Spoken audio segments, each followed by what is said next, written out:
An empire crossed 10,000 light-years to kill humanity's fleet in a single dawn, with machines that needed no one to fly them and no one to feel a thing.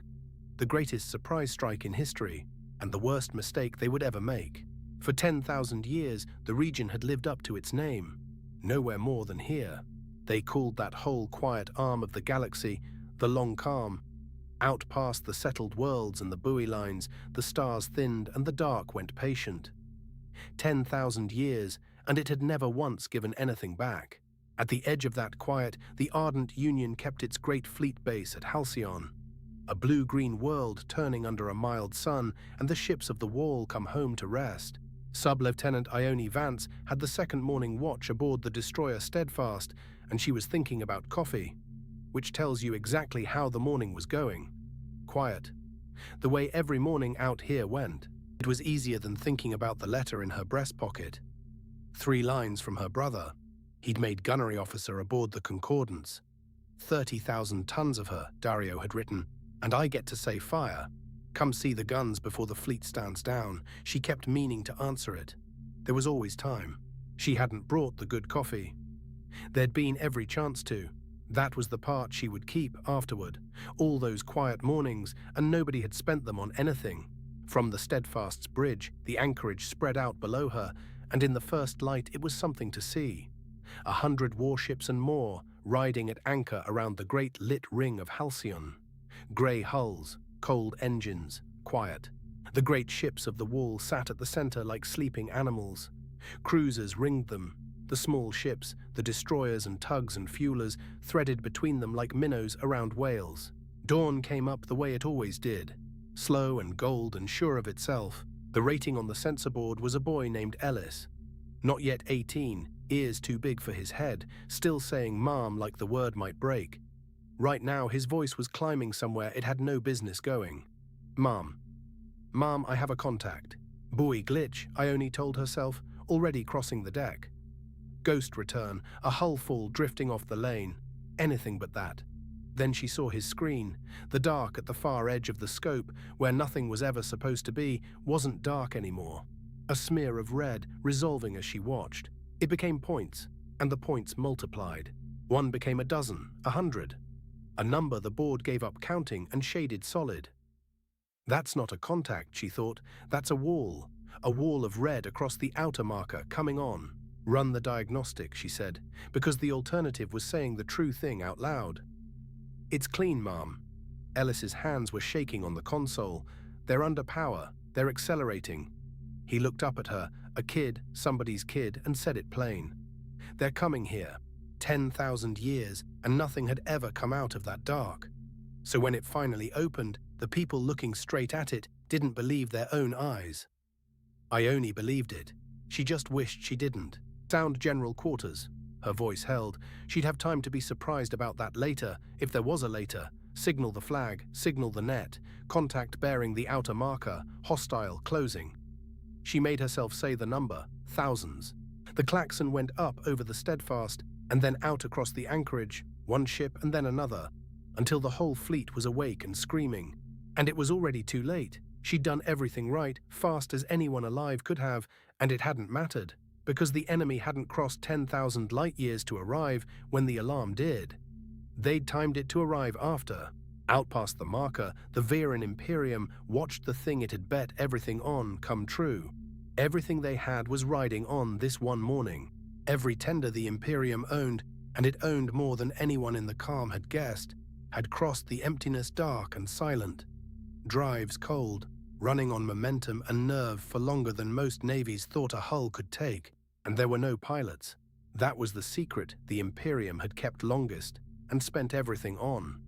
The killers in the tenders' bellies needed no one aboard. No crew to train, or feed, or grieve. Just one cold idea poured into them by the thousand. That a war could be won in a single afternoon if you picked the day well and hit hard enough against an enemy who didn't yet know he was in one. The bays opened and the swarm poured out. Not one wave, but 100, staggered and precise. Heavy torpedo drones, low and slow. Above them the killers, crimson and black, engines burning the dull red of a banked fire, thousands of them, and not a living soul in any of them. They'd studied the target for weeks, the sleeping fleet laid out in every briefing, but there was no one riding the last of the dive now, no one to feel the thing a person might have felt, looking down at all those undefended ships. Pity is a human thing, and the Imperium had taken the human out. The machines fell on Halcyon without hurry and without mercy, because they'd been built with neither. The torpedoes hit before the alarms finished sounding. Ione felt the first one before she saw it, a deep thud that came up through her boots and the roots of her teeth. She turned to the viewport in time for the second, and the third, and to understand she was not going to be able to count them. The wall ship Vigil died first. Torpedo drones came in across her bow so low they seemed to graze the hull, and behind each one a long silver line reached out and touched her along the flank. Once, twice, 6 times. 30,000 tons of sleeping animal, and the Vigil came apart where she lay. A seam of white fire ran her length, her spine folded, and the dark poured in through the wound. Where the Vigil had been, a slow flower of flame and debris bloomed open, and small tumbling shapes went with it that Ione made herself not look at. She knew what they were. There was nothing she could do, and the day had barely started. Guns, she heard herself say, point defense, anything. Her captain came onto the bridge at a run, took one look at the anchorage, and aged 10 years in a breath. Then he caught hold of himself, because that was the job, and the Steadfast started to fight. They cut the clamps and brought the engines up hot and hard, past every limit, because the limits didn't mean anything now. They put the little ship's nose into the incoming and threw up every gun they had. The anchorage that had been still and gold 5 minutes ago was a furnace now. All light and noise and tearing metal. The end of the world, right on schedule. A drone came straight down their throat. Ione watched the muzzle flare walk a line of fire toward the ship, toward her, the thing that was about to kill her. And God help her, it was beautiful. The point defense caught it. A stitch of tracer went up, and the drone came apart 20 meters off the bow, close enough that she saw there was no one inside it. No one at all. Just a machine, finished with one task, already reaching for the next. There were 40 more behind it. Catastrophe has one mercy. It is too big to feel all at once. Ione didn't live the death of Halcyon as a single thing. Nobody who was there did. She lived it as an hour of small things, each one whole and unbearable, and gone before the next arrived. Ellis taking a splinter of hull through the throat and going down without a sound, 3 steps away, and nothing she could do about it. The oiler Almace rolling over slow and dignified with her whole crew still aboard. An escape pod of Vigil survivors, 30 men who had lived through the impossible, caught in the open by a strafing run and gone. Her captain's voice, hoarse now but level, giving orders, holding the ship together with nothing but the sound of it. And under all of it, across the burning anchorage, the one shape she couldn't stop finding. The Concordance, her brother's ship, the wall ship where Dario got to say fire, and the Concordance fought. Of the whole wall, caught sleeping, she woke fastest and hit back hardest. For a few impossible minutes, the old ship stood in the middle of the fire and threw it back in every direction, and the crimson wave broke on her and couldn't get in. Somewhere down in that grey hull, in a gun position, her brother was saying the word he had been so proud to earn. Fire, fire, fire. Then the heavy drones came for the Concordance the way they had come for the Vigil, and Ione understood there had never been any saving her. The enemy was working through the anchorage the way a machine works down a list. And it had reached her brother. She made herself watch, because he shouldn't die with no one who loved him looking. She stood with her hands flat on the cold glass while the silver line struck the Concordance along her flank, while the fire took her, and she did not look away. The Concordance went down fighting. It made the record that way. It was true. And it was worth nothing at all to the sister 3,000 meters off, with her hands on the glass. By the time the Varan recall sounded and the crimson tide drew back into the dark, as cleanly as it had come, Halcyon anchorage was gone. Not damaged, gone. The wall of the Ardent Union, the great crude ships, the ones meant to decide any war the Union ever fought, lay broken and burning across 100 cubic kilometers of ruined space. The station's ring guttered and went dark in patches, like a string of lights failing one bulb at a time. The mild sun still shone on all of it. The blue-green world went on turning, and the debris of the dead fleet drifted out in slow rivers the light came through. Aboard the Steadfast, which had somehow come through it, Ione Vance kept her watch to the end. Her captain came and stood beside her. For a long while, neither of them said anything. "They'll be back," he said at last. "You know that. This doesn't finish a war. It starts one. They crossed 10,000 light years to do this in an afternoon, and they'll think it was plenty. It never is. That's the one thing they've got wrong." Ione didn't answer. She was watching the far edge of the anchorage where the debris thinned and three shapes were coming in, slow and dark against the ruin. Tenders. The Union's tenders had been out that morning. Such a small thing, a matter of scheduling. They'd been running drills past the buoy line, and the swarm had found their berths empty and gone for the wall instead. Because to the Varan, the wall was the fleet. It always had been. The tenders came home to a graveyard. Ione watched them thread in past the broken hulls and the dead ring and the drifting rivers of debris, and she understood, before the admirals did, before the histories did, exactly what she was looking at. The war the Varan Imperium had just lost. They didn't know it yet. They would spend 3 years not knowing. But somewhere in all those quiet decades, while the wall was king and everyone agreed it was, the thing that decided wars had quietly changed. Ione Vance took the letter out of her pocket. She didn't open it. She already knew what it said. Across the wrecked anchorage, the first tender cleared the last of the drifting debris and put her scorched bow toward the open dark. Her engines came up blue and cold and steady, and she did not slow down. The calm was over. It had never been peace, whatever they had told themselves, only the space between tides. They said Halcyon fell because the fleet was asleep. So the old empire sent its 2 proudest wallships out to meet the machines wide awake. Guns run out, colors flying, ready for anything. Being ready was not going to be enough. 3 weeks after Halcyon, the war was going badly everywhere at once. And everywhere at once, it came down to one place: the Tessen belt, the fuel worlds, the prize the whole thing was about.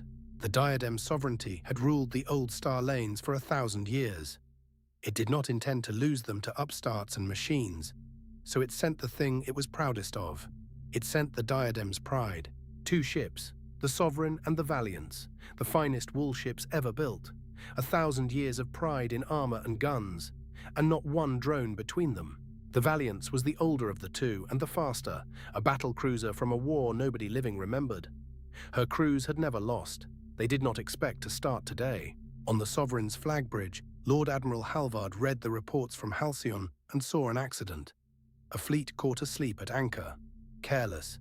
It would never happen to ships underway, guns manned, colors flying. It would never happen to him.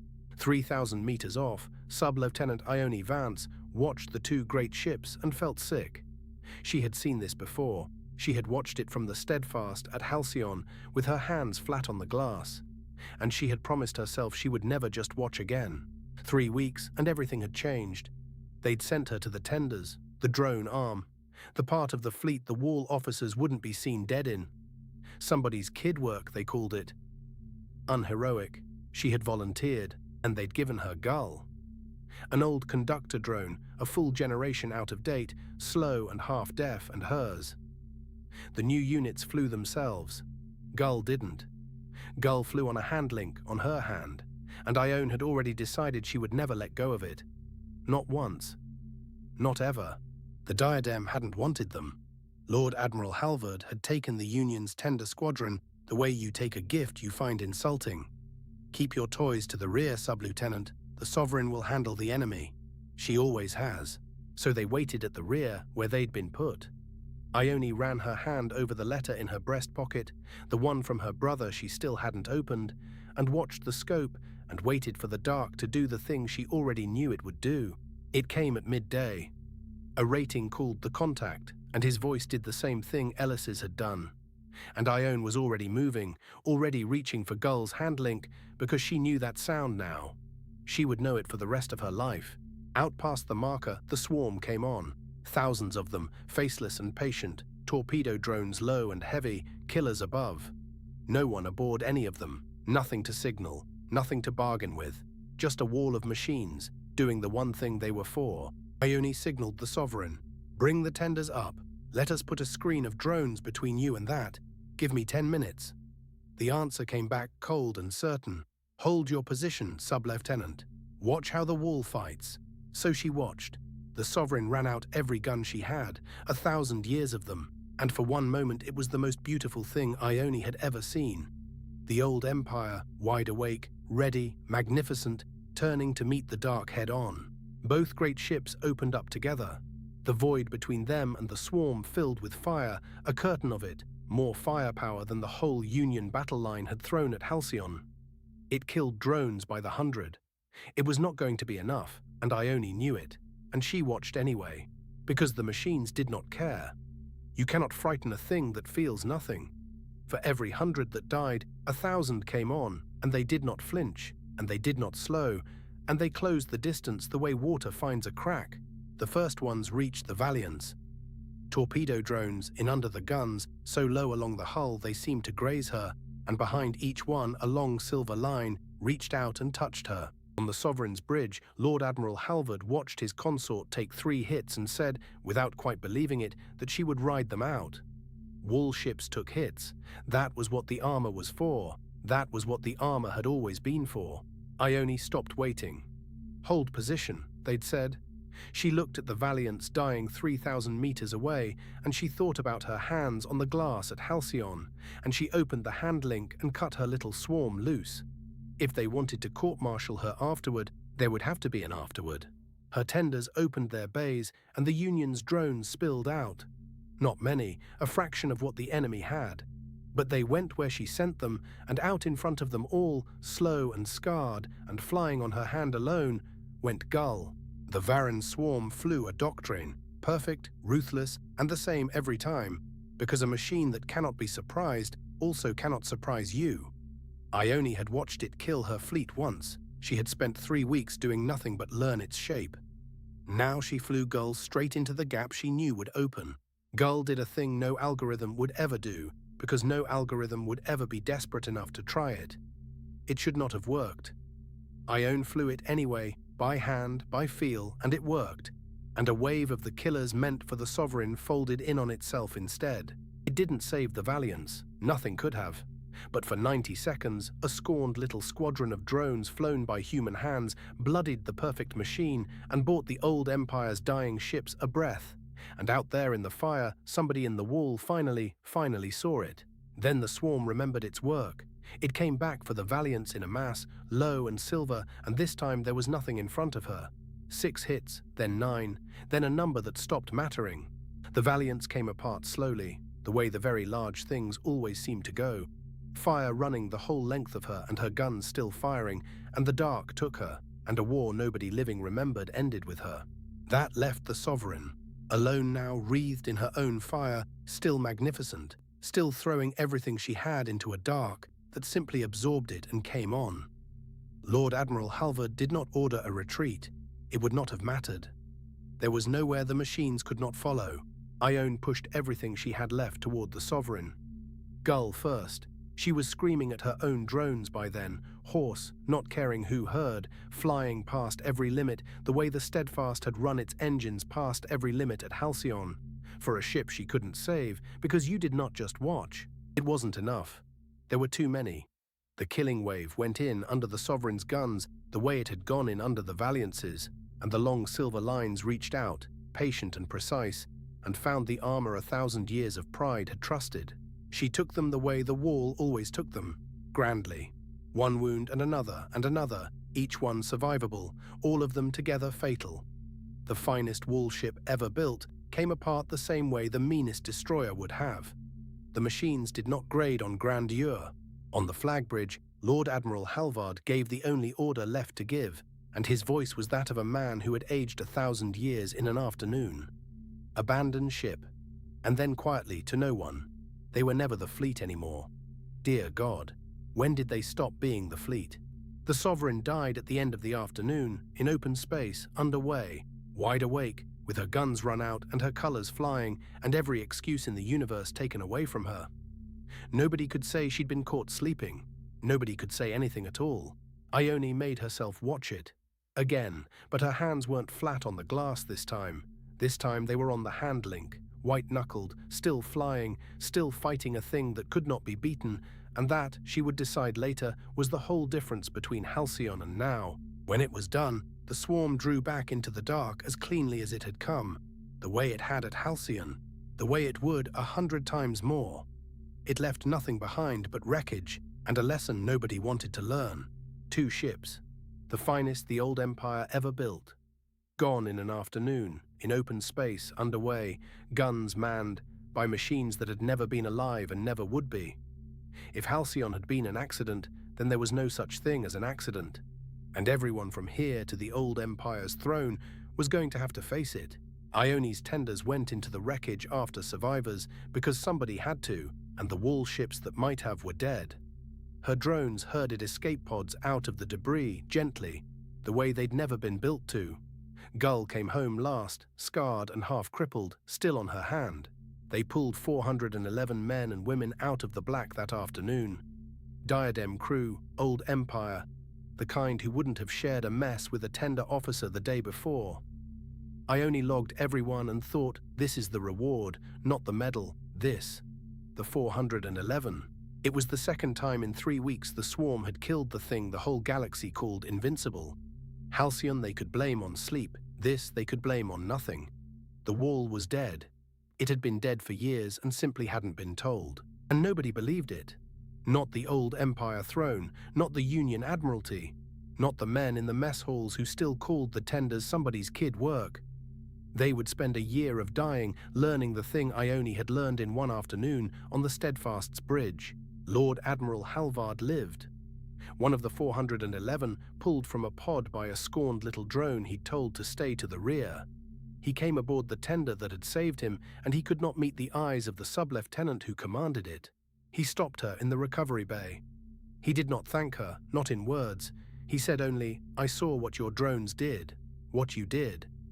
And then, after a long moment, an old man's whole world coming apart behind his eyes. "Teach us. Whatever it is you know, teach us before we lose everything." She should have felt something, vindication maybe. The wall officer who'd called her toys to the rear, begging her to teach him. She felt nothing but tired.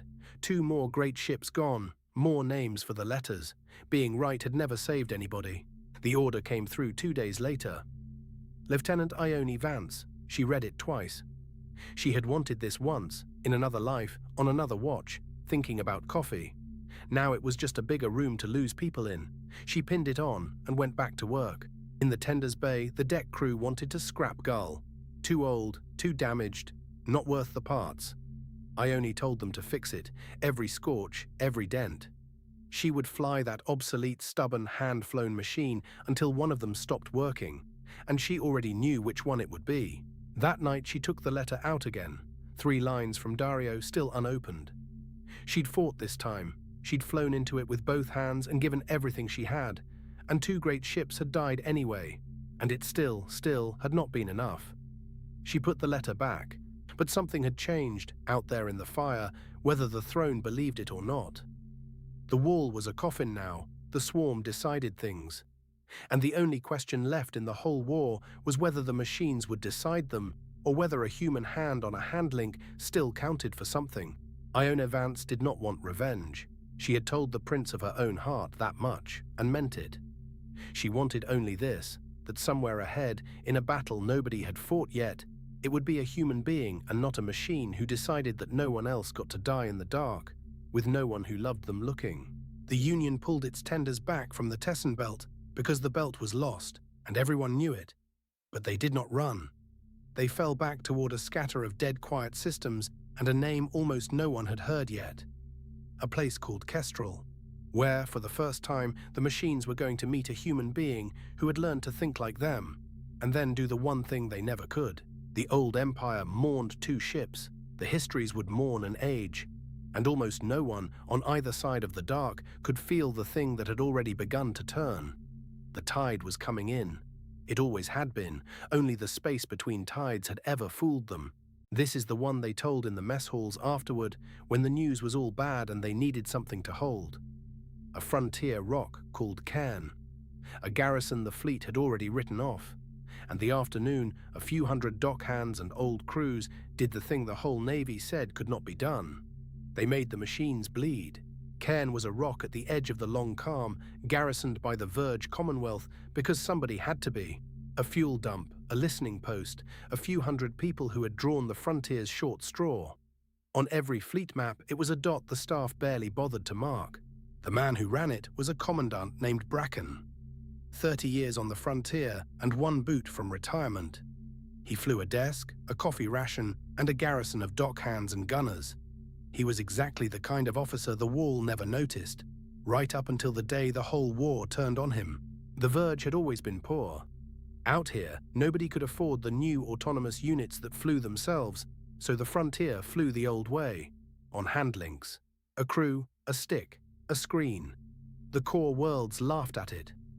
Out here it was just how you kept a drone alive long enough to matter. Cairn had one real tooth, a ring of heavy defense guns dug into the rock.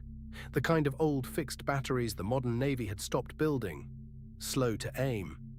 Murder up close. Bracken had spent 3 years learning exactly how the ground under those guns lay and exactly where a thing would have to be for them to gut it. The word came down the frontier relays 2 days before the enemy did. A Varan assault force was on its way to take the Picket and its fuel. The order to Cairn was simple: hold as long as you can. No ships were coming, there were none to send that early, and everyone at Cairn understood the arithmetic, so they dug in. They fueled the drones by hand and set them on their tethers. They walked the gun crews through the kill zone 100 times, and a young signals tech kept a running count of the hours. The way you count anything when you are trying to keep from counting something else. The youngest hand on Cairn was a signals tech barely out of training, who kept the hour count and made the coffee and asked Bracken once whether the relief would come. He told her the truth, which was that he did not know. She kept counting anyway. It was a good garrison. They mostly were out on the short straw rocks. 4 systems away, Lieutenant Ione Vance heard the Picket's name for the first time in a briefing room, as a line on a list of places the Union could not hold. Cairn, a Verge rock, written off before the shooting started. She marked it and felt the old thing turn over in her chest. Then, almost as an afterthought, the Union scraped together a relief. A column of tenders and escorts, Ione's squadron among them, sent racing for the frontier with fuel and drones and a few thousand people who might tip the balance. It was late. It was thin. It was at least something. The Varan came to Cairn expecting an afternoon's work. Their doctrine was built for it. Overwhelm the Picket, land the assault, move on. They had done it a dozen times already along the frontier, and the machines had a perfect record. The swarm poured off the assault ships the way it always did. Perfect spacing, perfect timing. Crimson killers and heavy landers, thousands of them, running the same attack they had run at a dozen other rocks because the doctrine worked and a machine does not improvise. Bracken watched them come and did the one thing the machines could not. He guessed. He had spent the week since Halcyon reading how the Varan took a rock, and he bet the whole Picket that they would take his the same tidy way they took all the others. Straight down the throat, into the guns. So he held his fire. He let the killers come in past the range where they expected the guns to open. He let them commit to the tidy geometry the doctrine loved. He let them fill the beaten zone he knew down to the meter. His gun crews sweated in the dark and waited on an old man's nerve. Then Bracken opened up. Every gun on the rock fired at once into a swarm packed exactly where he had said it would be. The trap closed. The first Varan wave, flying its perfect doctrine, flew straight into a wall of fire and came apart. And off the rock came Bracken's drones, old and blunt, and flown on human hands into the gaps the guns had torn. They did things no autonomous unit would try. They flew like people who were angry and frightened and out of options. And the machines, running their doctrine, had no answer written for it. The assault broke. The machines that could still fly pulled back to their ships on schedule because the schedule said to, and left the space around Cairn full of their own wreckage. A frontier Picket the fleet had written off had just stopped a Varan assault cold. Cairn signaled the win up the frontier relays, plain and dry. When the staff 4 systems back asked the commandant what the Picket needed, Bracken thought about it and sent back 3 words that went ship to ship across the whole calm by morning. Send more targets. Ione's relief column got the News 4 systems out, running hard for the frontier. A Picket had beaten the machines, beaten them outright, and sent them home in pieces. The whole column felt it. That small electric thing that is almost hope. For Ione, it was more than hope. It was proof. Everything she had bled to learn since Halcyon, everything the fleet still treated as a junior officer's pet theory, an old frontier man had just written across the sky in enemy wreckage. Human hands could beat the machine. Somebody had finally done it. Lord Admiral Halvard rode with the column now. A Diadem grandee who had begged a berth in the tender arm after Ione pulled him living from the Sovereign's death, 3 weeks and a whole world view ago. He looked at the frontier man's signal and said the thing Ione was already thinking. Then we should hurry. So they pushed. The tenders ran their engines hot, the way the Steadfast had run hers at Halcyon, the way Ione had run Gull past every limit over the Diadem's grave. Cairn had bought them a chance with blood and nerve. Ione meant to spend it, but the Imperium ran its war on arithmetic, not on nerve. When the machines lost the first assault at Cairn, the Varren commanders felt nothing at all. They added ships. A second force, far larger, turned toward the rock, carrying enough to bury it. Now it was a race, and everyone aboard could read the plot. The Union relief and the second Varren force, both bearing on the same small rock, and the only question that mattered was who arrived first. For a day and a night, running flat out, Ione let herself believe it might be them. The relief was commanded by a vice admiral named Marsh, a careful man, a wall man, the kind who had kept a career alive by never once being caught out of position. And somewhere behind the column, in the safe dark, the fleet staff began to worry about the price of the gamble they had made. The scouts brought Marsh a picture that worried him. Varren carriers, somewhere out in the dark near the frontier, exact position unknown.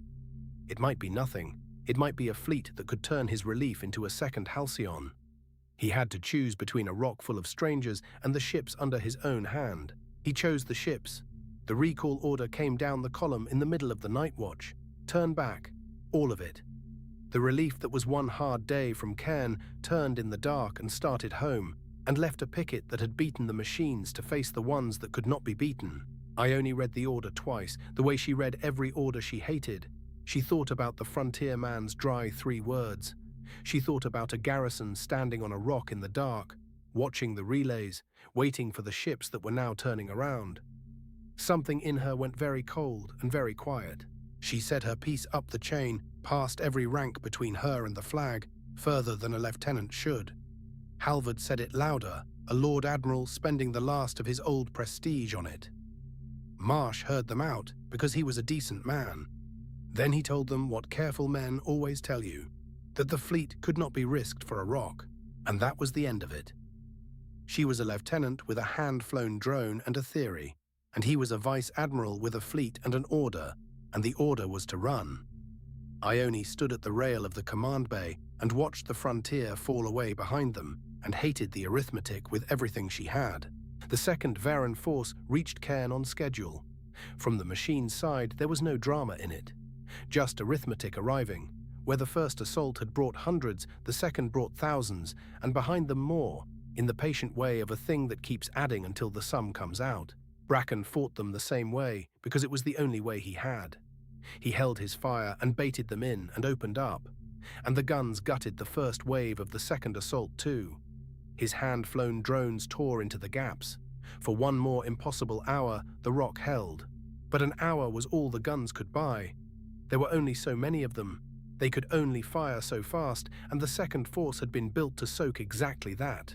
For every drone the guns took, 3 more came on behind it, indifferent, on schedule, stepping over their own wreckage. Then the landers got through. Heavy, ugly, patient machines touching down on the rock through the last of the guns, spilling their cargo into Bracken's emplacements. The fight stopped being a battle in space and became something closer and worse. Down among the guns, in the dark, hand to hand. Cairn kept signaling as long as it had a transmitter. The messages got shorter. The gun positions went off the board one by one. And near the end, when the Staff 4 systems back asked Commandant Bracken to confirm his situation, the old frontier man sent his last 3 words up the relay. Still holding, send targets. Then the relays from Cairn went quiet. The Picket that had beaten the machines, that had made them bleed twice, that had proved the whole thing could be done, was gone. A dot on a fleet map switched off. A few hundred people the arithmetic had come back for. Ione's column got the silence second hand, days later, still running from a battle it had turned its back on. Cairn had fallen. Everyone had known it would. Knowing it and hearing it were different things. And the difference sat in the command bay like a body no one wanted to move. That night Ione took out the letter again. 3 lines from Dario, still unopened. She had carried it through 2 disasters and now a third. This time, turning it over in the dark, she felt no grief at all. Only a cold, level rage. Rage at careful men and safe distances, at an arithmetic that kept writing people off. She put the letter back. But Cairn did not vanish the way the staff wanted it to. The frontierman's 3 words had already gone everywhere. In the mess halls, on the relay decks, in the long dark between the stars where the war was going badly in every direction, people told the story of the rock that beat the machines. Send more targets. And the story carried the thing Ione needed the fleet to learn, ready or not. The machines could be beaten. Their great strength, a doctrine that never flinched, was also the blind spot a clever human could reach into and kill. Cairn had proved it in blood. The trick now was making the Navy believe it. Something settled in Ione on the run home from a battle she never fought. She stopped waiting to be believed. She stopped grieving the people the arithmetic wrote off. Somewhere ahead, there would be a battle where she held the orders, and when the careful men said turn back, she already knew what she would do. That night she ran a full diagnostic on Gull by hand, the way she always did when she needed to think. The old drone answered on its one good channel, patient, hers. In a war of machines that flew themselves, she kept one that flew only when a human told it to. After Cairn, that felt less like sentiment and more like a creed. Vice Admiral Marsh brought his fleet home intact, every ship, exactly as he had promised. History would be harder on him than his fleet ever was. He had made the safe, defensible, correct decision, and it had cost a garrison that was winning. Sometimes the arithmetic is the mistake. The war went on, getting worse before it got better. The frontier kept falling, rock by rock. The Tessen belt next, and then the long southern line. But a marker had been set down at Cairn, small and bloody and stubborn, and the whole Navy had the coordinates now. The machines could be made to bleed. And out ahead, past the disasters still to come, there was a waypoint the plans kept circling, a place called Kestrel, where the Imperium would reach for one more easy victory, certain of its doctrine, certain of surprise, and where this time someone would be waiting who had learned exactly how a machine dies. The old frontierman was gone, and his garrison with him, and the rock was just a name on a casualty list. But the tide he turned, for one impossible afternoon, kept moving. It always had been moving. The only question left was who would understand it first. Everyone knew what the war was about. It was about the Tessen belt, the fuel worlds, the one thing both sides needed to fight at all. The Imperium had started the whole war to take them, and in the 3rd month it came to finish the job. The Tessen belt was a string of hard little worlds where the fuel came from. Refineries and tank farms, and a few million people who had spent generations pulling the lifeblood of the whole calm out of cold rock. They were not soldiers. They were about to be a battlefield. For 100 years, the belt had been the least glamorous and most necessary place in the calm. No fleets were named for it, no songs. Just tank farms and tired shifts, and the quiet fact that without Corvain fuel, every proud wall ship in the sky was a very expensive rock. The belt fed the war. Now the war had come to eat the belt. Both sides had always known the belt's worth. The Union had promised to hold it. That promise had been easy to make when the enemy was a rumor. It was harder now, with a Varan invasion fleet 3 days out and the defense 1/3 of the strength the plan had called for. Among the too few ships were a handful of Diadem wall ships under Lord Admiral Halvard. The man Ione had pulled living out of the Sovereign's death 2 months and a lifetime ago. He had asked to be here. He had spent a career believing the belt could be held by big ships and big guns, and he had come to watch that belief die honestly, and to save what could be saved instead. The belt had its own people, and its own stubbornness. A refinery foreman named Doss had run the Corvain tank farms for 30 years. When the evacuation order came, he read it, and then he asked the question the whole belt was asking. Who was going to hold the door while the transports loaded? Lieutenant Iona Vance got the answer to Doss's question in a briefing 3 systems away. Her tender element was going to hold the door. Cover the evacuation of the Tessen belt. Buy time with drones for transports full of people who pulled fuel for a living. She was 3 months and 3 disasters into the war now. Halcyon, the Diadem's pride, the rock called Cairn. She had stopped expecting to win. What she had left was simpler and harder. Get whoever could be gotten out. That was the whole job now, and she was good at it. And she still flew Gull. The old hand-linked drone, a full generation out of date, patched and scarred from 3 battles. In a war of machines that flew themselves, she kept one that flew only when a human told it to. On the belt run, that one old drone was going to matter more than anyone expected. On the belt, the loading began. Ore haulers and passenger tugs and anything that could hold air. Filling with families and what they could carry, lifting off the fuel worlds in a slow, ragged stream. It would take days to move them all. The Imperium was going to give them hours. The Varren came in on schedule, the way they always did. A wall of crimson ships, and ahead of them the swarm, thousands of autonomous killers running the same flawless doctrine that had taken every world before this one. They did not slow for the transports. They had no reason to. The thin Union and Diadem line went to meet them because that was the job. For an hour, it was a real fight, guns and drones and dying in the dark between the fuel worlds. The defenders were good. They were also outnumbered 5 to 1, and 5 to 1 has only one ending. A Diadem cruiser called the Ardent held the center of the breaking line long after she should have run, throwing fire in every direction while the ships around her folded, buying minutes with her own life so the transports behind her could climb. When she finally came apart, the crews who saw it did not cheer. They just flew a little harder because someone had shown them how. The line broke the way an outnumbered line breaks. Not all at once. A ship here, a squadron there, folded and gone until what was left could no longer pretend to hold the whole approach.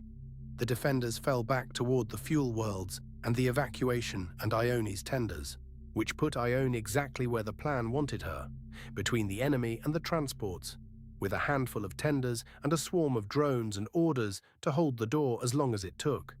She looked at the plot, at the crimson mass filling it, and did the math she had gotten so good at. Not long enough, so she made it longer. She spread her tenders thin across the approach and threw every drone she had into the enemy's path. Not to win, which was impossible, but to make the machine stop and deal with her.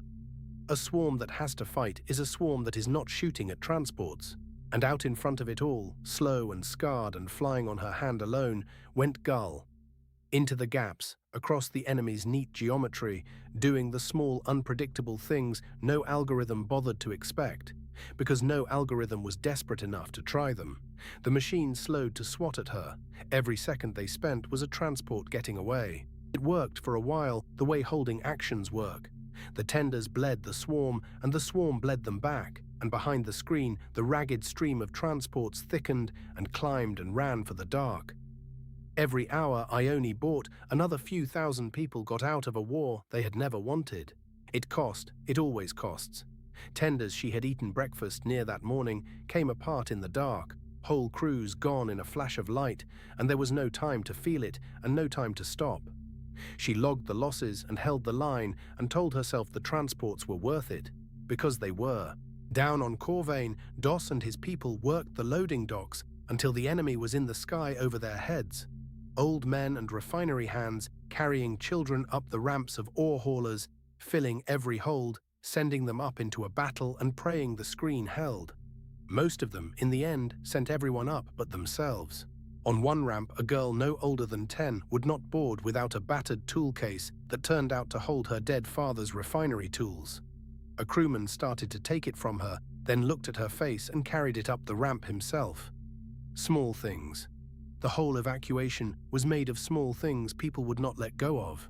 It was, in the end, what they were saving. But the arithmetic was still the arithmetic. The Varren commanders, feeling nothing, simply committed more, and the screen thinned faster than it could be fed. A wave of the swarm broke past Ione's tenders and turned for the first time toward the climbing transports. Ione saw it turn. She had one move left, and it was a bad one. Pull Gull and the last of her drones off the screen and throw them in front of the transports instead, and leave her own thinning tenders to face the main swarm with nothing out ahead. She made it without letting herself think about it too long. Gull and the last drones got in front of the transports with seconds to spare. What followed was not a battle. It was a shield made of a few old machines and one woman's hands, standing in the road while families ran behind it. The swarm hit it and tore at it, and the transports climbed and were gone. The last of the Corvain transports made the jump to the interior in a ragged blossom of light, hold to hold with people who an hour before had been a number in a briefing. Alive. Running, frightened, homeless, and alive. Behind them, the shield of old drones held its ground in the dark and paid for every second of it. Gull took a hit doing it. A killer clipped her and something in the old drone went dim, the way something in an old machine does when it has given what it has.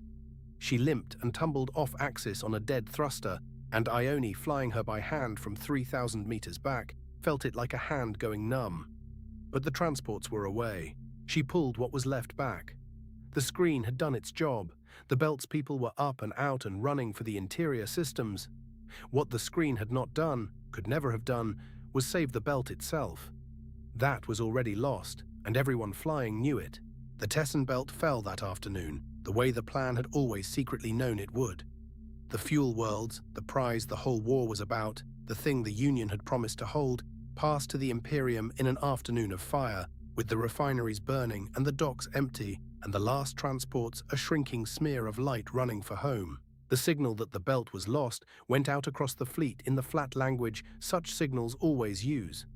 All Tessen worlds, enemy held. Evacuation 91% complete. It was a good number as these things go. 91%. It still meant that 9 of every 100 people who had woken up on the belt that morning were not getting off it. DOS was not on the last transport. Most of the foremen were not.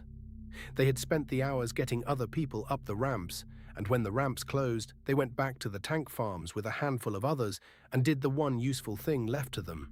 They fired the refineries themselves, so the Imperium would take a burning ruin instead of a working prize. The belt burned for a week. The Imperium had its fuel worlds and got almost no fuel from them, because the people who ran them had made sure of it on the way out. It was a small defiance against a large defeat. On the belt that week, small defiance was all anyone had, and they spent it well. Ione brought her tenders home with the transports into an interior system thick with refugees. She had lost a third of her element and most of her drones and the whole Tessen belt. She had also, by the fleet's cold count, gotten better than 100,000 people off worlds that were now on fire. She did not know yet how to feel about a day like that. In the refugee system, a woman she did not know found her on a docking gantry, gripped her hand and said thank you in a language Ione barely spoke, over and over, for a daughter who had made it up a ramp on Corvain. Ione stood there and took it, because you take it, and because somewhere behind that face was every family she had not reached in time. She said the only word she had. Safe. Then she went to find her crew. Gull came home too, barely. The deck crew wanted to scrap her, and said so, a burned-out, obsolete drone not worth the parts. Ione told them to rebuild her. She flew that same old machine after every battle because a thing that comes back means something. And because the day she let them scrap Gull was the day she started letting the machines win the argument. That night, Ione took out the letter. 3 lines from her brother Dario, still unopened, carried through 4 battles now. She thought about the families on the transports, running for an interior that might not hold either, carrying their own unfinished things. She did not open the letter. She was starting to understand that she was keeping it for a reason she had not reached yet. A staff officer found her there and asked carefully whether she thought they would ever get the belt back. Ione looked at him for a moment. Then she said the only thing she believed all the way down. We will come back for it. She did not know when or how or who would still be alive to see it. She only knew it was true. It was the worst kind of victory, the kind that is really a defeat you survived. The Union had lost the fuel worlds and held the thing that turned out to matter more. The people and the will and the growing understanding, world by burning world, of exactly how this enemy fought and exactly where its flawless doctrine could be made to bleed. For the Imperium, it looked like triumph. Another prize taken, another line pushed back, the map going crimson faster than anyone had dared hope. Its commanders did not see the cost yet, a fleet stretched thin across 100 captured worlds, a war economy that needed fuel. It could not pump from ruins, and an enemy that would not stop getting up. The war would get worse before it turned. There was a scratch multi-faction line still to break in the south, and a carrier arm still rampaging unchecked, and a long list of hard worlds still to lose. But the tide that had run one way for 3 months was, in ways almost no one could feel yet, already reaching the top of its climb. And out ahead, past the disasters still to come, the plans on both sides kept circling one small waypoint in the empty dark. A place called Kestrel, where the Imperium would reach for one more certain victory, and where, this time, someone would be waiting who had spent 3 months learning exactly how a machine dies. The Tessen belt was gone, and its people were scattered inward across a dozen crowded systems, carrying their unfinished things and a promise made to them by a tired lieutenant they would never meet. We will come back for it. The tide was still coming in, but every tide, even the worst one, finally reaches the shore it cannot pass. By the 4th month, the south was all that was left to lose, and the thing sent to hold it was not one fleet. It was 3, from 3 nations that had never fought together, strangers to each other's doctrine and codes and chains of command. They called it the Shield of the South. It was cracked before the enemy ever arrived. The Tallow Reach was the last door into the settled worlds from the south. Behind it lay 100 systems that had never seen a shot fired, full of people who still believed the war was happening somewhere else. If the Reach fell, it came home to them. Everyone in the Shield understood the stakes. The stakes were never the problem. For the Verge Commonwealth, it was not an abstract line on a chart. The Reach was their front porch. The 100 quiet systems behind it were their cousins, their markets, their children's schools. When the Union and the Diadem talked about holding the South, they meant strategy. When the Verge talked about it, they meant home. That difference would matter in the end more than anyone expected. The problem was the fleet.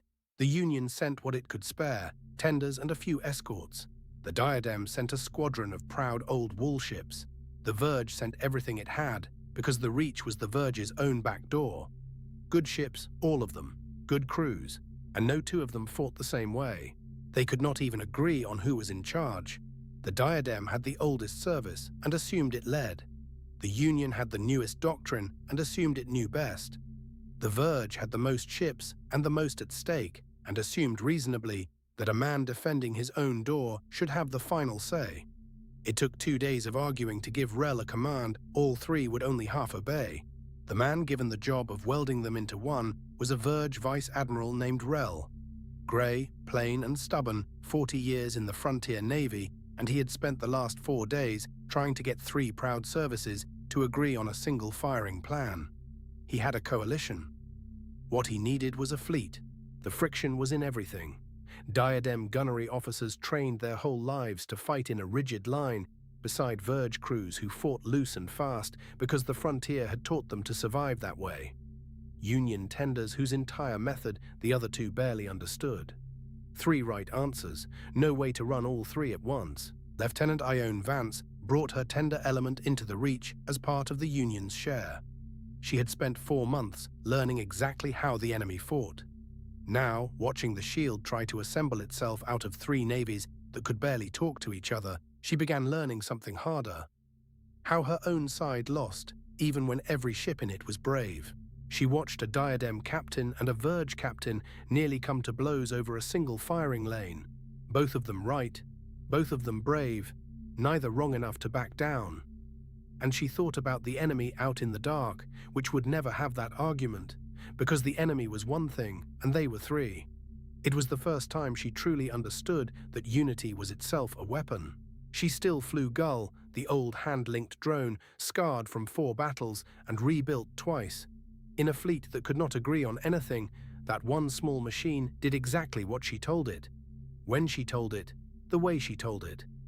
It was the only thing in the whole Reach she could trust completely to be where she needed it. And out past the reach, the thing they were trying to stop came on as one mind. Every machine in the Varan swarm fought exactly like every other, because it was every other. Perfect coordination, perfect timing, a single will with no ego and no argument in it. Its rigidity was its weakness. Its unity against a squabbling coalition was a knife. It ran in perfect silence, the one plan it always ran, needing no orders. 10,000 identical intentions pointed the same direction, with no captain anywhere deciding to be a hero or a coward. Just a cold lattice of machines that agreed on everything, because there was no one in it to disagree. Beautiful in the way a landslide is beautiful. It hit the reach at the worst possible moment, while the shield was still arguing about where to stand. The crimson wave came in fast and whole, and the 3 squadrons went to meet it in 3 different ways, at 3 slightly different times, which is another way of saying they went to meet it alone. The 3 squadrons had drilled their responses together for exactly 2 days, and it showed. The Diadem formed its rigid line a beat early. The Verge broke to maneuver a beat late. The Union tenders launched into a gap each of the others had assumed the other would cover. Every ship did something sensible. Together, they did chaos. The swarm found the seams at once, because a machine that shares one doctrine reads disunity the way you read a road. Where the Diadem line ended and the Verge line began, there was a gap of a few seconds and a few thousand meters that nobody quite owned. The killers poured through it like water through a cracked hull. Ione saw the gap open on her plot and understood the whole battle in an instant. It was not that the shield was weak. Ship for ship, it was strong. It was that the shield was many, and the thing hitting it was one, and one always finds the space between many. She called a warning up 3 chains of command at once, and watched all 3 take a moment too long to answer. For an hour, the shield fought the way brave, uncoordinated people fight, which is magnificently and separately. A Diadem wall ship carved a lane through the swarm and had no one on its flank to hold the lane. A Verge cruiser plugged one gap and opened another, leaving to do it. Everyone was winning their own small battle. The battle itself was being lost. A Diadem wall ship, called the Intransigent, lived up to her name, holding the center of the fight long after the ships meant to support her had been drawn away, throwing fire in a full circle until the swarm closed over her. She took a terrible toll doing it. She should not have had to do it alone. In a united fleet, she never would have. Lord Admiral Halvard, the Diadem grandee who had unlearned the wall at the Sovereign's grave, spent the battle doing the one useful thing a converted man can do. He translated Diadem to Union, Union to Verge, ego to ego, buying seconds of coordination out of decades of mistrust. It helped. It was nowhere near enough. So Ione did the only thing she could do with the piece of the battle she actually controlled. She threw her element into the worst of the seams herself, gull out front, flying on her hand, doing the small, unpredictable things the machines had no answer for, holding one gap closed with a handful of old drones because the fleet could not close it any other way. Ione ran her element the way the whole fleet should have and could not. One doctrine, hers. One chain of command, short enough to shout across. Every drone knowing exactly what every other would do, because she had trained them to fight as one small, ruthless hand. It was a working model of the thing the shield needed and lacked, and far too small to save anything but the ships right beside it. For a while it held. Her element and Halvard's translating and Rel's stubbornness bought the shield an hour it had no right to. Ships that should have died alone found a flank held for them. It was the war the coalition could have fought all along, if it had been one fleet. For 1 hour, in one corner of the Reach, it almost was. But an hour was all stubbornness could buy against arithmetic and unity together. The swarm did not tire. It simply kept finding the next seam, and the next, faster than 3 navies could learn to stop leaving them. One by one, the corners of the shield caved, and the caving spread. The Diadem squadron lost half its wall ships in 20 minutes, killed in 1s and 2s in gaps that a united fleet would never have left open. The Verge cruisers, fighting for their own back door, would not withdraw and paid for it. Good ships, good crews, dying separately, which was the only way this fleet had ever known how to do anything. The Verge cruisers took the worst of it, for the same reason the Verge were there at all. They would not fall back through the door and leave it open behind them, because on the far side of that door was everything they had. So they stayed a little too long, again and again, and the swarm made them pay in the only currency it understood.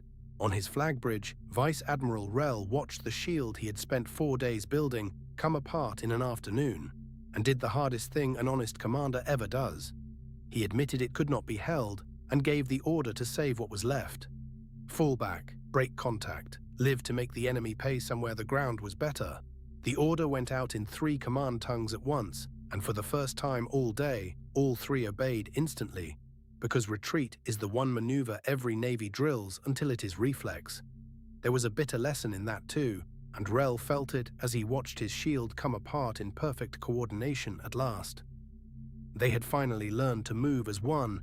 In the exact moment there was nothing left to do together but run. The shield of the South fell back through the reach in the dark. The surviving ships of 3 navies mixed together now in retreat the way they had never quite managed in the fight. Behind them, the door stood open, and past the door lay the 100 quiet systems that had thought the war was happening somewhere else. It was not somewhere else anymore. Ione pulled her element out last, the way she always did, covering the withdrawal with the last of her drones. Gull came home scorched again. She had held her one gap to the end. It had not mattered to the battle, because one held gap in a broken shield never does. It had mattered to the ships that got out through it. She had learned to live in that difference. Gull came in on one working thruster and a lot of new scars, and the deck crew, who had twice wanted to scrap her, said nothing this time and just started fixing her. They were beginning to understand what Ione understood. A machine that comes back, that does exactly what you ask, that in 4 battles never once left a gap it was told to hold, is worth more than its weight in anything. That night, Ione wrote the lesson down plainly, for herself, the way she was starting to write down everything the war taught her. The enemy was not beating them with better ships or braver crews. It was beating them with unity. 3 fleets that fought as one would have held the reach. 1 fleet that fought as 3 could not. Somewhere in that sentence was the whole shape of how to win. Halvard found her still writing and read the lesson over her shoulder, which a Lord Admiral may do to a lieutenant. He was quiet a while. Then he said he had spent his whole life in the proudest, most separate service in the calm, and that everything he had believed about how fleets should fight had died at the reach with half his old friends. "Keep writing it down," he told her. "Someone is going to have to teach the rest of them." Rel brought the survivors out and started at once planning the stand he knew was coming. The enemy would push through the open door toward the Tallow deep, and there, in the narrow dark between 2 worlds, the broken shield would turn and fight one more time, all of it, together. Because a fleet with its back to home finally has one thing to agree on. He did not expect to survive it. He was right. The shield of the South was broken, and its breaking taught both sides the same lesson from opposite ends. The Imperium learned that its unity was a weapon as sharp as any gun. The Union learned that it would keep losing brave fleets until it built one that fought as a single hand. One of those lessons was easy to act on. The other would take the whole rest of the war. For the Imperium, the Reach was another clean victory. Another door kicked in, another proof that its way of war was simply better. Its commanders filed the coalition's disunity as a permanent fact about the enemy, a weakness that would always be there to exploit. It was the kind of assumption that wins 100 battles and loses the war that comes after them. They had time to unlearn it. They chose not to. The war pushed on through the open door, toward the narrow dark of the Tallow Deep, where the survivors of the Shield would make the South's last stand and mostly die making it. And far past even that, past every disaster still between here and there, a single waypoint waited in the empty black where the tide at last would be made to turn. But not yet. Not for a while yet. The Shield had failed, and the people it failed to protect were learning, world by world, what the war already was. But a lesson was loose in the fleet now, written in the wreckage of 3 navies that could not fight as one, and lessons like that do not die with the ships that teach them. The tide was still coming in. Someone finally had started learning how to meet it. The South was falling, and the last fleet in it had one night left to matter. Most of it would spend that night dying in the dark. But one piece of it, one small command, was about to fight the way the whole war would finally have to be fought. Nobody watching knew that yet. The Tallow Deep was the narrow dark between two worlds, the last crossing before the settled south. Rel brought the survivors of the broken shield here to make the stand everyone knew was hopeless. Behind them, a slow river of civilian ships was still crawling for safety through the same dark. The fleet's real job that night was not to win. It was to buy those ships their crossing. The fleet that gathered was a wreck of one. Scorched wool ships, cruisers down to their last drones, tenders that had run and fought for a month. But scattered through it were a handful of captains who had watched a young Union lieutenant hold a gap at the Reach when nothing else held, and had started to wonder if she knew something the admirals did not. Rel had run the night in his head 100 times and always lost it. So he stopped trying to win it. He would take the main body straight at the enemy, loud and doomed, and pull the whole swarm onto himself.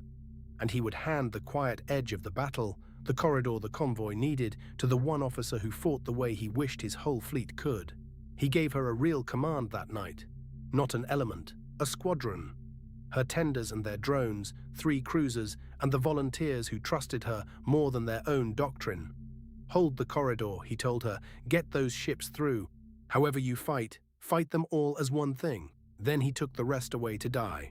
Lieutenant Ione Vance took the command without a word, because words would have shaken. A month ago she had held one gap with a handful of drones and saved the ships beside her.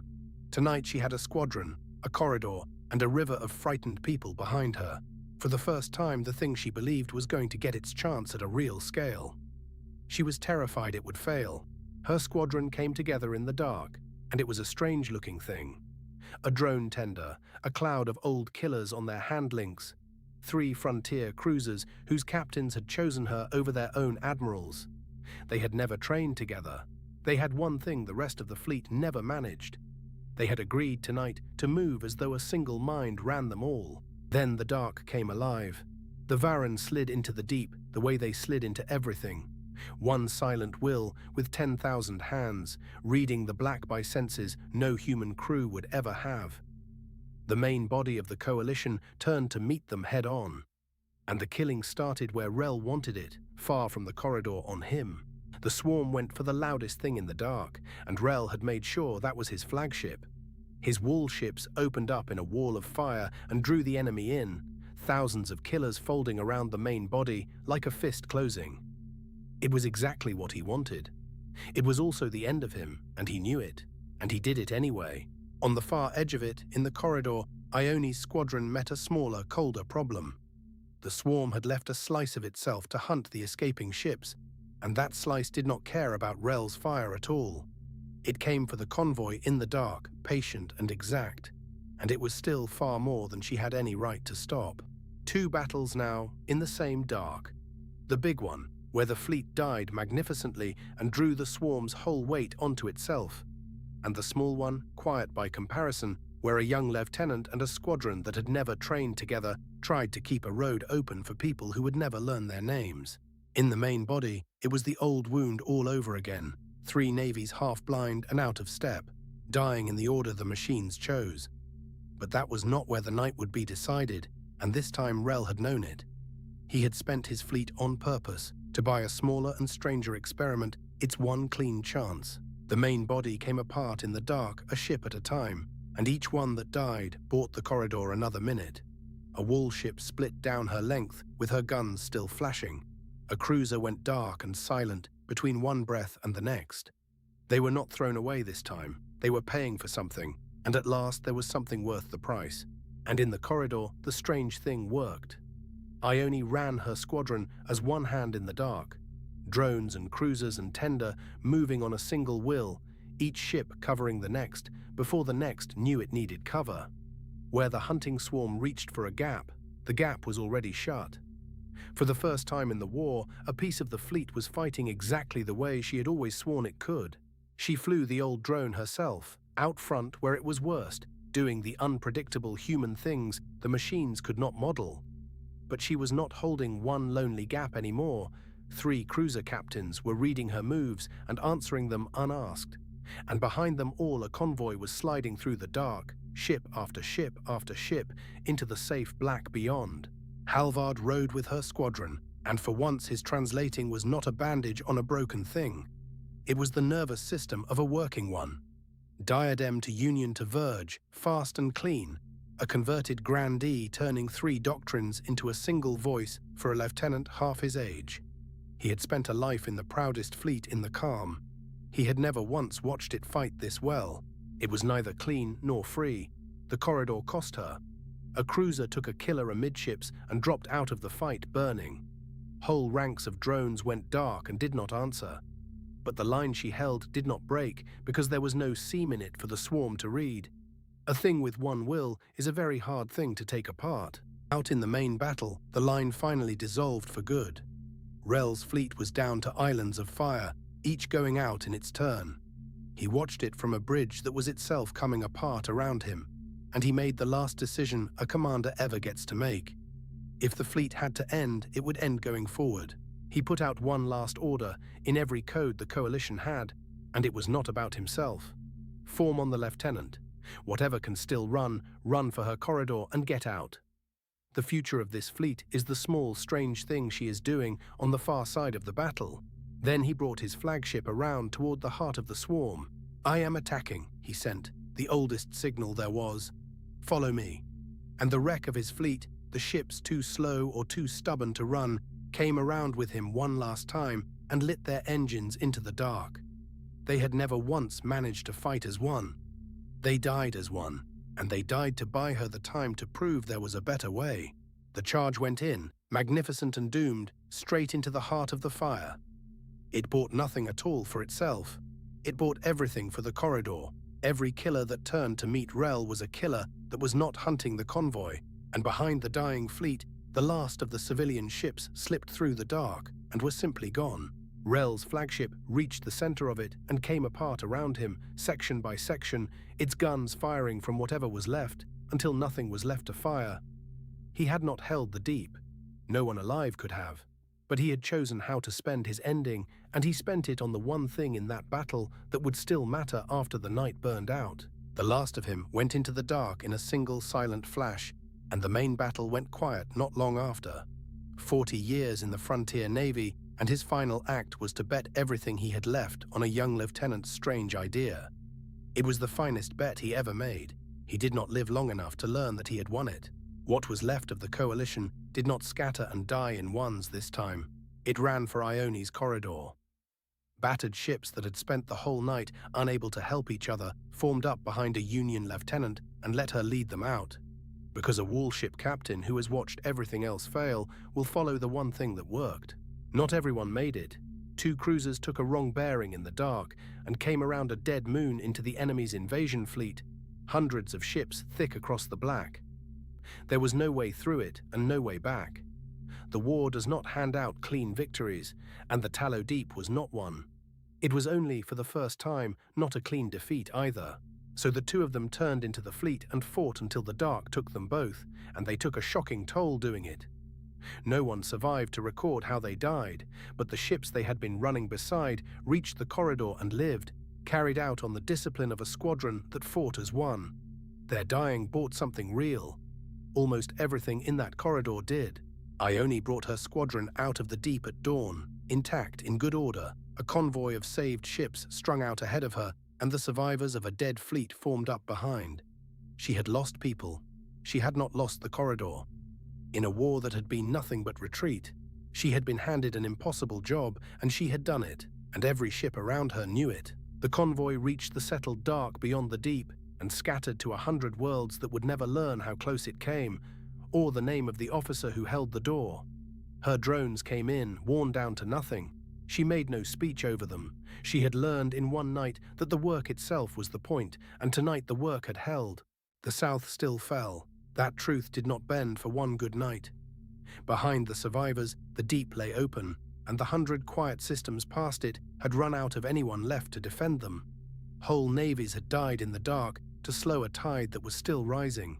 Measured in worlds, the war went right on being lost. Behind them, the wreck of Rel's fleet drifted in the dark, thousands of the dead who had bought the corridor with everything they were. It was a graveyard and a receipt at once.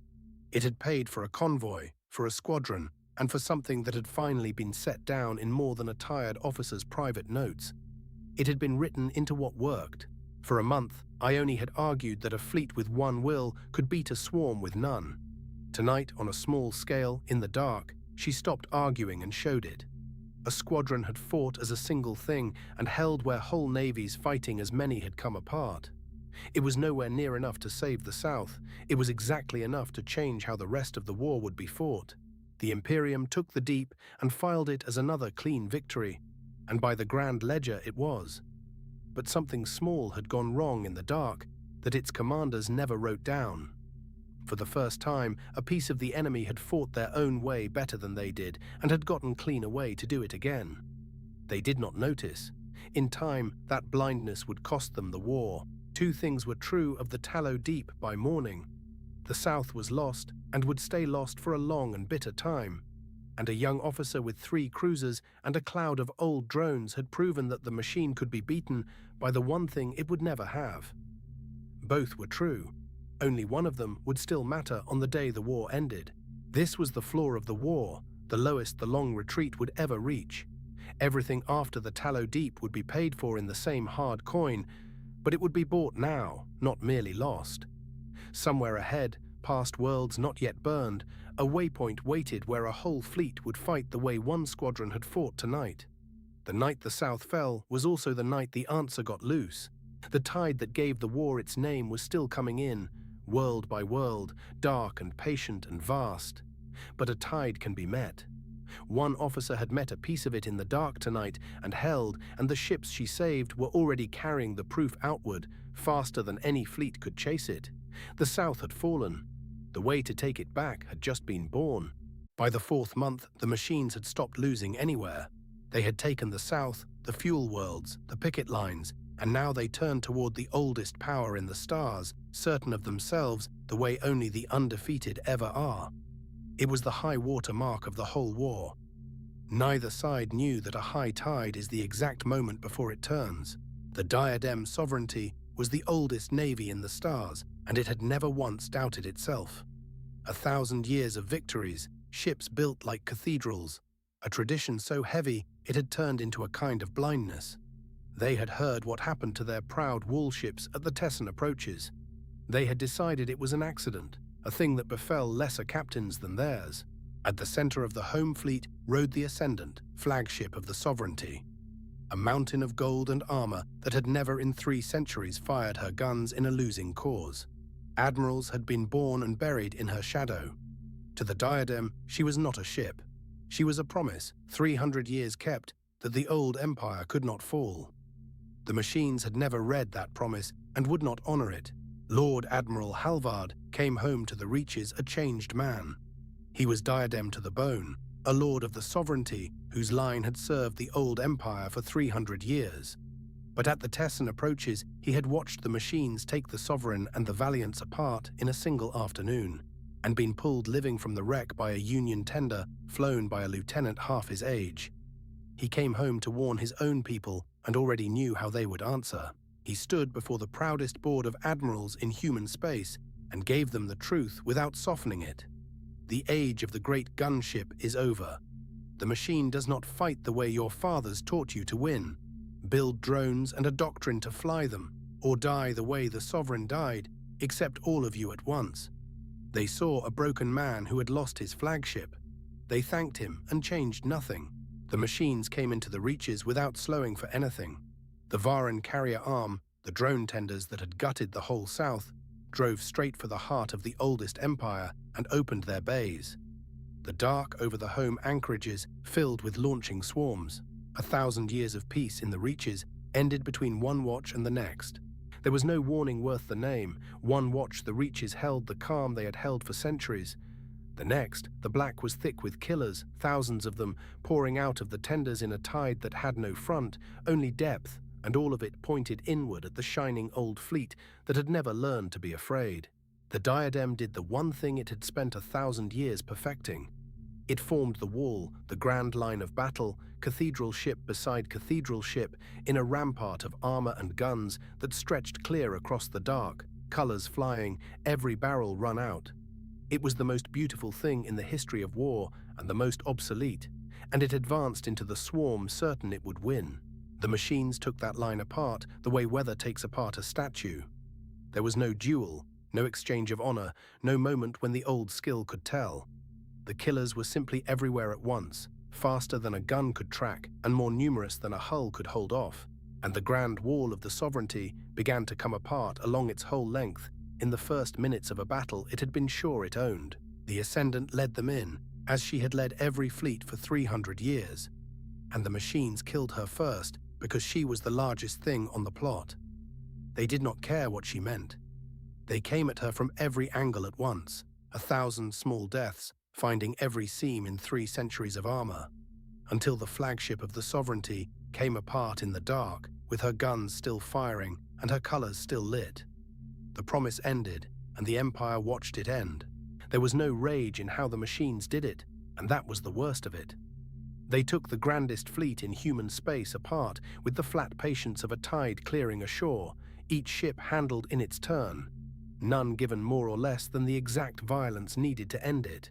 A single coordinated will, 10,000 hands and no heart, unmaking 1,000 years of pride as smoothly as arithmetic. The killers went past the dying line and into the anchorages behind it, and there they did the patient work. Dry docks that had built warships for centuries were opened to the void. Fuel depots went up in slow, silent blooms. Repair yards, supply rings, the quiet iron muscle that had made the sovereignty strong for 1,000 years, taken apart in an afternoon by machines that felt nothing about any of it. In the great yards, a half-built cathedral ship lay in her cradle, 100 years of shipwright's art not yet finished, meant to serve the Empire for the next 3 centuries. The killers opened her to the void before she ever earned a name. Around her, the yards that had armed the sovereignty since before the Union existed died in silent fire, and with them died the Empire's power to ever build such a thing again. The Diadem had built exactly 1 ship in the new fashion, a single drone tender laid down in secret by officers who had half believed Halvard. They sent her out that day, and she fought bravely, and she died fast, because 1 modern ship flown by a service that did not yet understand her is only a slower way to lose. The lesson was there for anyone willing to read it. Almost no one in the Reaches was. There was courage in the Reaches that day, more than enough of it. Captains held dying ships in the enemy's path to cover others. A crippled wall ship charged a tender and gutted it before she went. Gun crews stayed at breaches past any hope of a hit and fired to the last. It was magnificent, and it was the same magnificent courage that had failed at Halcyon and the Tessen and the Deep. Courage was never the thing the fleet had lacked. By the second day, the oldest navy in the stars was doing a thing it had no word for. It was running.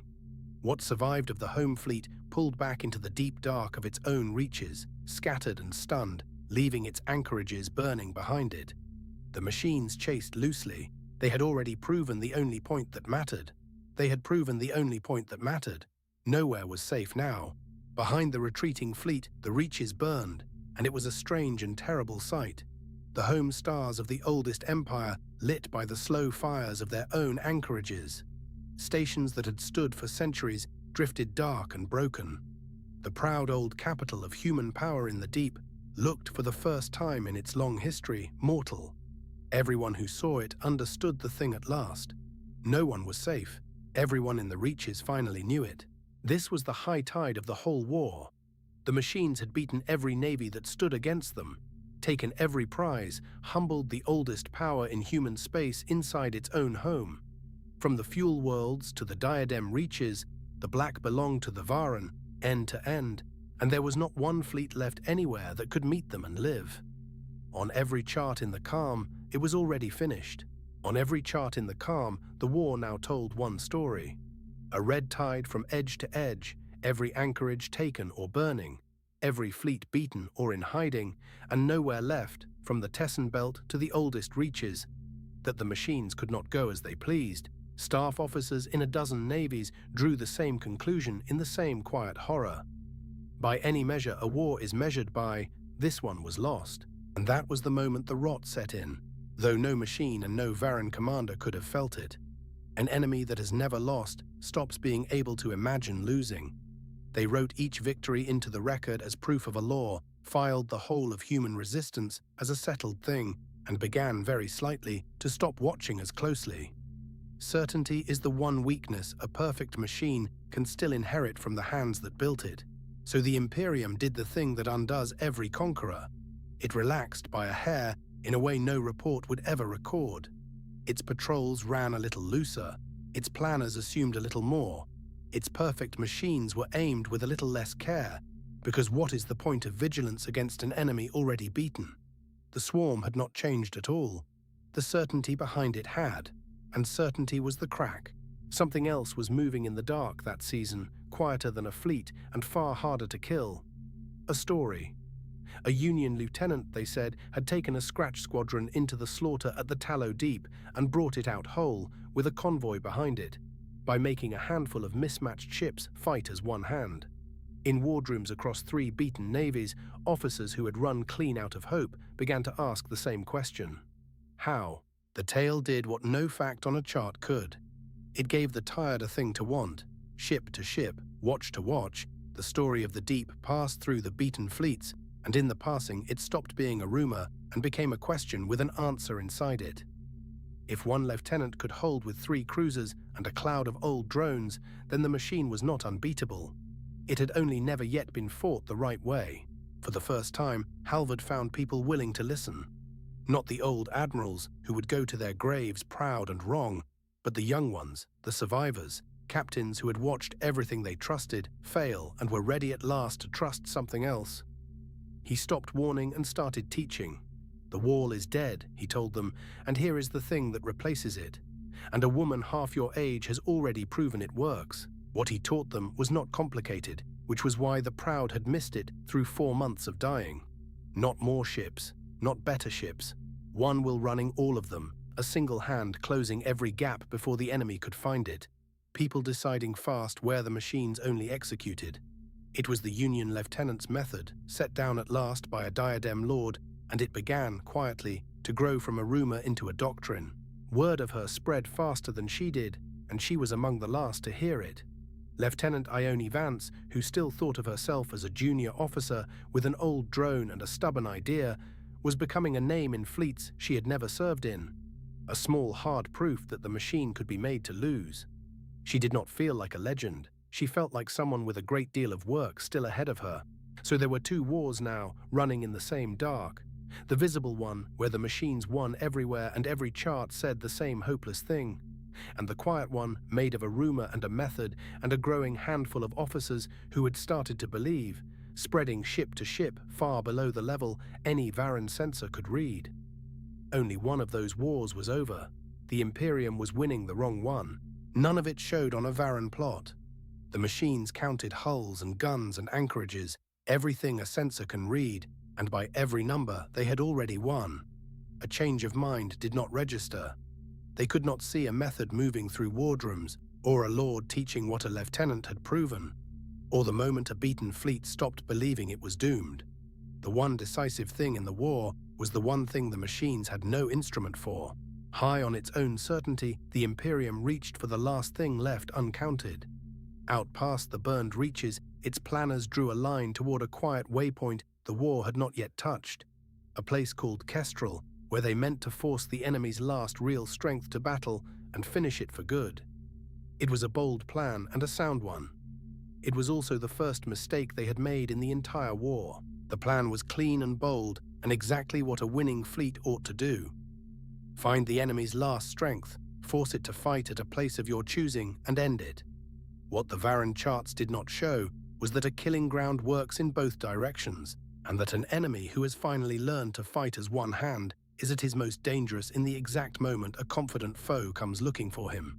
But before Kestrel there would be a smaller thing, an insult more than a battle, a single audacious strike that no one on the Varan side believed was even possible. It would do almost no damage. It would change everything, because it would reach the one place the Imperium had told itself could never be touched, and prove that the beaten enemy was not beaten at all. In a hidden reach far behind the tide, a handful of Union officers, who should have been thinking only about survival, were instead planning something reckless. A strike at the one place the Imperium believed no enemy could ever reach. It would cost them dearly, and gain almost nothing anyone could put on a chart. It would also be the spark, the small impossible act that turns a beaten people back into a fighting one, and it was very nearly ready. The high tide of the machines had come all the way in, and from every deck in the calm, it looked like the end. But a tide at its fullest is a tide about to turn, and the thing that would turn this one was already loose in the dark, carried in a rumor, sharpened in 100 wardrooms, waiting on a single reckless spark. The oldest empire had fallen. The answer to the machine had not. It was only getting started. 4 months into a war, it was losing everywhere. A beaten fleet did the one thing its beaten enemy had never once prepared for. It reached out across the whole dark and touched the machine's untouchable heart.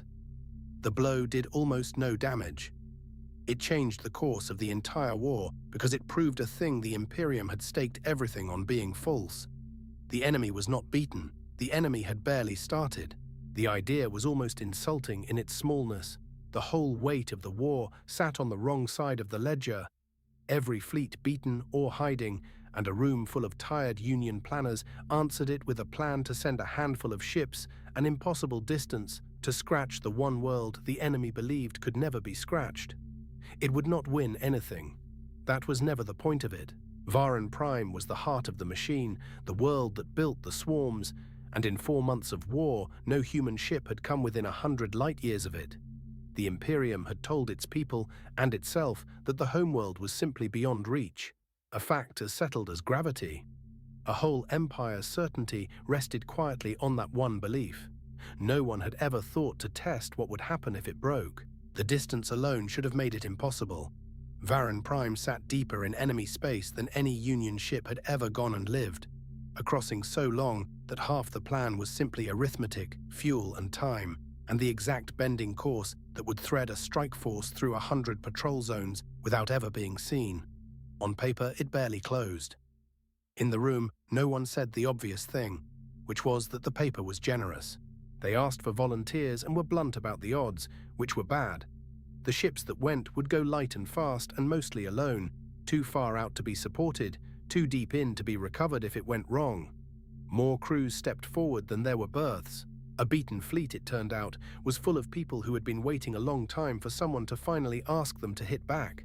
Lieutenant Ione Vance took her element out with them, because by now everyone understood that the raid lived or died on one thing, and that one thing was her particular gift. To get in and out of the most defended place in the war, the strike force could not fight as a crowd. It had to fight as a single hand. There was exactly one officer in the fleet who had already proven she could make ships do that. So they sent her. They went out at the dark of a moon with no ceremony, because ceremony draws eyes. A lean strike force, fast ships and drone tenders stripped of everything they did not need, slipping one by one into the deep on a course that pointed at the last place in the war anyone would think to look for them. Behind them, the beaten fleets held their breath. Ahead lay 10,000 light-years of enemy dark. The crossing was the worst part, and the longest. Weeks in the deep dark on a course plotted through the wide gaps between patrols, engines throttled down, every emission killed, a handful of ships threading the seams of the enemy's own space while the vast red war ground on somewhere behind them. They never risked getting close and never had to. To sensors tuned to hunt for fleets, a few cold, silent, scattered specks read as nothing at all, and nothing was exactly what the machines kept looking past. Twice the crossing nearly ended before it began. A Varan battle group's sweep bent toward their track, and the raiders went utterly dead in the black, engines cold, every emission killed, and let its sensors comb the dark and move on. To a machine hunting for an armada, a handful of cold, scattered contacts at the far edge of the noise were beneath its notice, not worth the power to resolve. A force that thought only in fleets had no attention to spare for shapes pretending to be nothing at all. They came through the outer approaches of Prime by simply being beneath notice, cold and quiet and few. Under the threshold, a system built to stop fleets was ever tuned to flag. The great orbital fortresses swept the dark for armadas and logged nothing worth a response, because a handful of cold ships was nothing an armada hunting sensor was built to see. The most defended world in the war lay open in front of them. Then, over the heart of the machine, they struck. It was not a battle, it was a handful of ships doing precise violence to things that had never once been threatened. Tender yards and swarm cradles and the vast orbital foundries where the killers were born, all of it wide open, none of it defended against a threat that was not supposed to be able to exist. For a few minutes, the little strike force worked in the enemy's holiest dark, and it burned. They hit the swarm cradles first, the immense orbital foundries where the Varan grew their killers by the thousand, and watched a century of the enemy's certainty come apart in silent fire. It was a scratch against the true size of the machine, and everyone flying it knew that. But it was a scratch on the one place the machine had sworn no scratch could ever land, and that made it something the size of the whole war. Cradle after cradle went up as they worked down the line, the vast orbital wombs where the swarms were grown split open to the void, with their half-finished killers spilling out cold and dead. Nothing shot back, nothing had ever needed to. The raiders moved through the enemy's holiest industry, doing calm and total damage. A handful of small ships loose in a place built entirely on the certainty that they could never be there. When the homeworld's defenses finally woke, they woke huge and furious and far too late. Orbital fortresses that had never once fired in anger lit the dark with fire aimed at an enemy already scattering. Swarms boiled up from every ring at once, with nothing yet to chase. The largest concentration of firepower in the war came fully awake and found the thing that had woken it already dissolving into the black on a dozen separate headings. By the time the homeworld's defenses understood that the impossible was happening, the impossible was mostly over. Swarms scrambled from every fortress at once, a fury with nothing to close on, because the raiders were already burning for the dark on the far side of the world, scattered and running, using the enemy's own vast confusion as cover. The machine had built its whole defense to stop a fleet. It had never been asked to catch a handful of ships that simply refused to be a fleet. The run for home was a running fight, and here the thing they had come to proved itself again. The strike force did not scatter into easy prey. It ran as one, each ship covering the next through the closing swarms exactly as a squadron had covered a convoy at the Tallow deep, one will and one hand threading a needle no crowd could have threaded. They had come the whole impossible way to make a point, and the getting home was half of it. The plan for getting out was not to fight the reaction, but to become impossible to aim at. The strike force broke into pieces the instant the work was done, each ship and each small group running its own cold course into the dark, so that a defense built to crush one target had a dozen to chase and could commit fully to none. It was the same idea that had held a corridor at the deep, turned inside out. Refused to be the thing the machine was built to kill. It came at a hard price, the way it always would. Ships that had crossed half the war to strike the homeworld did not all cross back. Some fell in the running fight, some, too damaged to make the distance, turned to buy the others time and were lost in the enemy's backyard with no one to mark where. The raid asked a hard price of the people who flew it. They had known that going in and gone anyway. One tender took a hit that killed her speed, and her captain did the arithmetic in a heartbeat and turned back into the pursuit so the rest could run. She fought alone in the enemy's own sky until there was nothing left of her to fight, and she was not the only one. The homeworld was a long way from home. Some of the people who reached it stayed there, in the dark, so the news of what they had done could reach everyone else. Ione brought most of her element out through the closing dark, the way she had brought a squadron out of the deep, last and covering. It cost her ships and it cost her people, and she carried the weight of both out with her along with the raiders she saved. She had done the impossible thing they sent her to do. She had also learned, again, the exact price of it, and filed it with the rest. Measured the way the Imperium measured things, the raid was almost nothing. A few foundries that would be rebuilt in a season. A dent in a war machine so vast, the dent barely showed. On the Varan charts, the Ember raid was a rounding error, an insult. A thing to be repaired and forgotten. The machine read the damage exactly, and read the meaning of it not at all. It had never had an instrument for meaning, but the meaning was the whole of it. For 4 months, the Imperium had told every world it took that resistance was pointless, and the machine was beyond reach. Now, over the homeworld itself, the enemy had reached. The lie was broken in the one place a lie like that cannot survive being broken. Every beaten fleet in the calm heard the news the same way, as a single sharp breath drawn in after a long time holding it. The machine could be touched. Everything followed from that. The news went out faster than any ship, and it landed on the beaten fleets like the first hard breath after a blow. On 100 wardroom screens, the same impossible words. The homeworld had been struck. Not a fortress, not a border, the homeworld itself, the place the enemy swore no one could reach. Tired crews who had spent 4 months learning only how to lose read it twice, and then a third time, and felt something they had almost forgotten how to feel. And the Imperium, for the first time in the war, was not thinking clearly.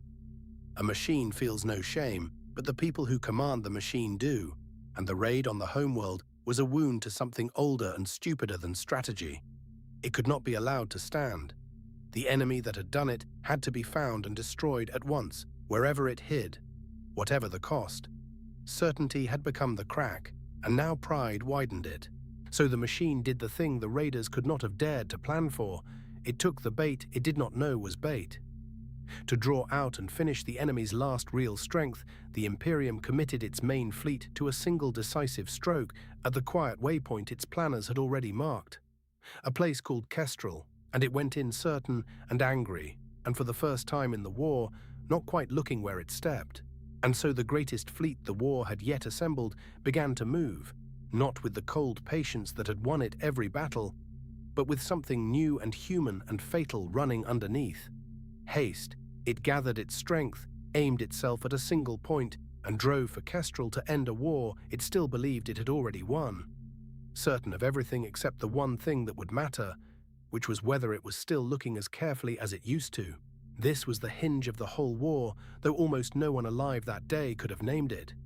The long retreat was over, not because the machines had stopped winning, but because they had finally been made to want something, and wanting is the beginning of every mistake. A beaten people had struck the unstrikable and lived. An unbeatable enemy had been stung into overreach. The tide had reached its full and turned in the dark without a sound. Ione came home from the homeworld a different officer than the lieutenant who had held one gap at the Reach a lifetime and 4 months ago. She had proven her method at a squadron, then at a fleet's whole survival, then over the enemy's own heart. She still carried an unopened letter and an old scarred drone and more grief than she talked about. But she carried something new now too. The war had a shape she could see and a place in it that was hers. Ahead lay Kestrel, and everything the war had been building toward since the first machines fell on Halcyon in the golden dark. The enemy was coming certain and angry and blind in exactly the way the whole long retreat had taught one side to punish. A fleet was learning at last to fight as a single hand, and a rising lieutenant with a proven idea was on course for the battle that would finally let her prove it where the whole war could see. Across the dark, on the far side of the coming battle, a different fleet was gathering, smaller and hungrier, and carrying a lesson 4 hard months in the learning. It did not have the numbers, it did not need them, if the thing Halvard taught and Ione proved was true. For the first time since Halcyon, a Union fleet was bound for a battle it had chosen, with a way to win it and the will to try. The first strike had opened the war in a single golden dawn, and everything since had been the long dark falling.